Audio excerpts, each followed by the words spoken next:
पापा ने पिछले 35 साल काम किया और जब वो रिटायर होकर घर लौटे तो उनके हाथ में क्या था? बस एक फेयरवेल बॉक्स और एक थैंक यू लेटर। और एक दिन हमने उनसे पूछा, पापा आपने अपने लिए क्या किया इन 35 सालों में?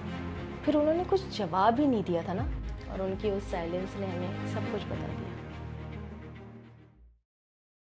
पापा ने पिछले 35 साल काम किया और जब वो रिटायर होकर घर लौटे तो उनके हाथ में क्या था? बस एक फेयरवेल बॉक्स और एक थैंक यू लेटर।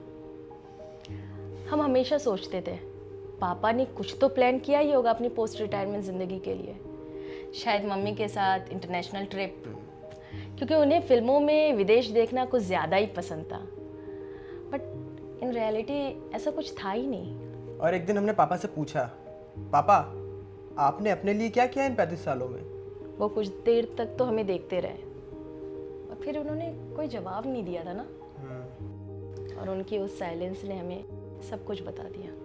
हमारे बचपन की स्कूल फीस, मेरी पहली बाइक, मेरी शादी, उन्होंने सारी ज़िंदगी जो भी कमाया सब हम पे ही खर्च कर दिया। हमेशा।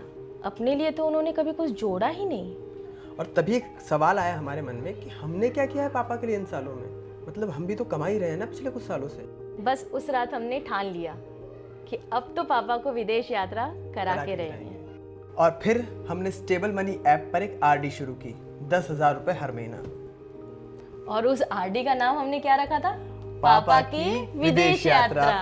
और फिर हमने ऑटो डेबिट लगा दिया और उस पैसे को हमने टच ही नहीं किया। 3 साल तक उसमें पैसे जुड़ते रहे और आरडी पे हमें इंटरेस्ट भी मिलता था। और 3 साल बाद जो पैसा मिला उससे सबसे पहले हमने मम्मी पापा के लिए टिकट की और उन्हें सरप्राइज दिया।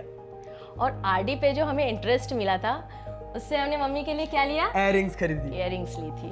और उन्हें जिस दिन हमने ये सब बताया, उनके चेहरे पर जो खुशी थी उसे देखकर लगा कि हमारी ज़िंदगी सफल हो गई। क्योंकि सारी ज़िंदगी उन्होंने हमारे लिए सब कुछ किया, और आज हम जब उनके लिए कुछ कर पाए, इससे बड़ी खुशी कोई और हो ही नहीं सकती। आरडी की वजह से हम जो पापा के लिए कर पाए, पापा शायद अपने लिए कभी नहीं करते।